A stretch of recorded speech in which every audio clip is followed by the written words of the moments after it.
জনমত সমীক্ষা অনুযায়ী কোচবিহার লোকসভা কেন্দ্র থেকে জিততে পারেন বিজেপি প্রার্থী নিশীথ পরামানিক, তবে হাড্ডাহাড্ডি লড়াই হতে পারে। অন্যদিকে আলিপুরদুয়ার থেকে জিততে পারেন বিজেপি প্রার্থী মনোজ টিগ্গা। জলপাইগুড়ি থেকে বাজিমাত করতে পারেন বিজেপি প্রার্থী জয়ন্ত রায়। দার্জিলিং থেকে জিততে পারেন বিজেপি প্রার্থী রাজু বিস্ত। রায়গঞ্জে ত্রিমুখী লড়াই হতে পারে বলে ওই সমীক্ষায় ইঙ্গিত দেওয়া হয়েছে। ওই সমীক্ষা অনুযায়ী বিজেপির কার্তিক পাল এগিয়ে রয়েছেন। বালুরঘাটে হাড্ডাহাড্ডি লড়াইয়ের ইঙ্গিত দেওয়া হয়েছে। এগিয়ে রাখা হয়েছে বিজেপি প্রার্থী সুকান্ত মজুমদারকে। মালদা উত্তরে বিজেপি প্রার্থী খগেন মুর্মু। মালদা দক্ষিণেও হাড্ডাহাড্ডি লড়াইয়ের ইঙ্গিত দেওয়া হয়েছে। আপাতত কংগ্রেস প্রার্থী ঈসা খান চৌধুরী এগিয়ে আছেন বলে অনুমান করা হয়েছে জনমত সমীক্ষায়। জনমত সমীক্ষায় জঙ্গিপুরে এগিয়ে রাখা হয়েছে তৃণমূল প্রার্থী খলিলুর রহমানকে।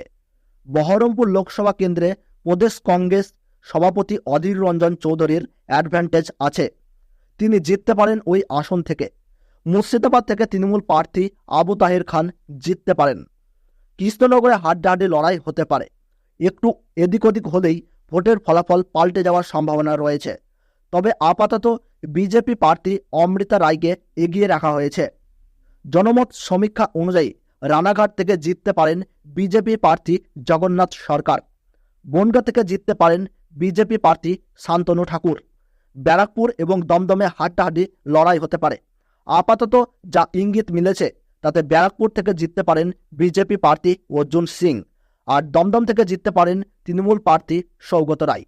বারাসাত, বসিরহাট, জয়নগর এবং মথুরাপুর এই চারটি কেন্দ্রে একেবারে হাড্ডাহাড্ডি লড়াই হতে পারে বলে ওই সমীক্ষায় ইঙ্গিত দেওয়া হয়েছে।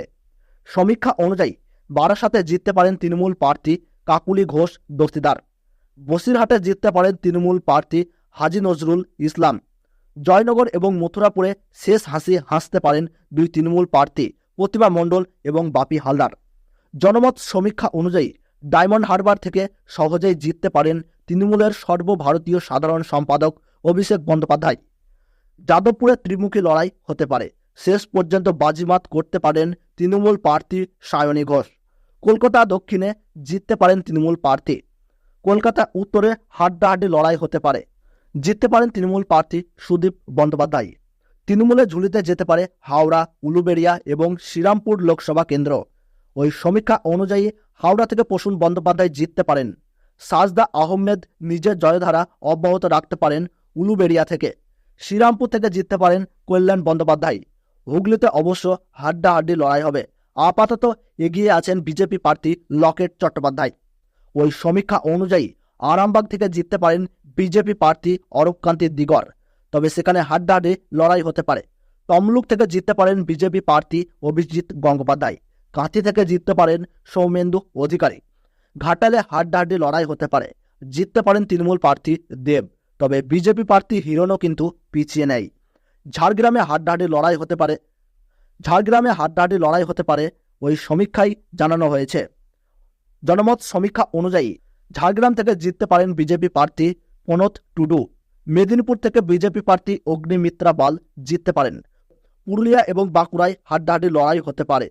শেষ হাসি হাসতে পারেন বিজেপি প্রার্থী জ্যোতির্ময় সিং মাহাতো এবং সুভাষ সরকার। ওই সমীক্ষা অনুযায়ী বিষ্ণুপুর, বর্ধমান পূর্ব, বর্ধমান, দুর্গাপুর এবং আসানসোল থেকে হাড্ডাহাড্ডি লড়াই হতে পারে।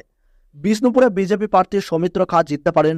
তৃণমূল প্রার্থী শর্মিলা সরকার জিততে পারেন বর্ধমান পূর্ব থেকে।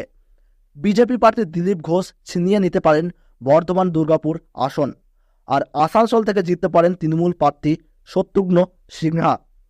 অনুব্রত মণ্ডল জেলে থাকলেও বীরভূম থেকে 2-2 করতে পারে তৃণমূল কংগ্রেস। ওই সমীক্ষা অনুযায়ী বোলপুর থেকে জিততে পারেন তৃণমূল প্রার্থী অসিত কুমার মাল, আর বীরভূম থেকে জিততে পারেন তৃণমূল প্রার্থী শতাব্দী রায়। তবে তার কেন্দ্রে হাড্ডাহাড্ডি লড়াইয়ের ইঙ্গিত দেওয়া হয়েছে। জনমত সমীক্ষা অনুযায়ী 2024 সালের লোকসভা নির্বাচনে পশ্চিমবঙ্গ থেকে 20টি আসন জিততে পারে তৃণমূল কংগ্রেস। বিজেপি ঝুলিতে যেতে পারে 20টি আসন। 2টি আসন পেতে পারে কংগ্রেস। গতবার তৃণমূল কংগ্রেস জিতেছিল 22টি আসন।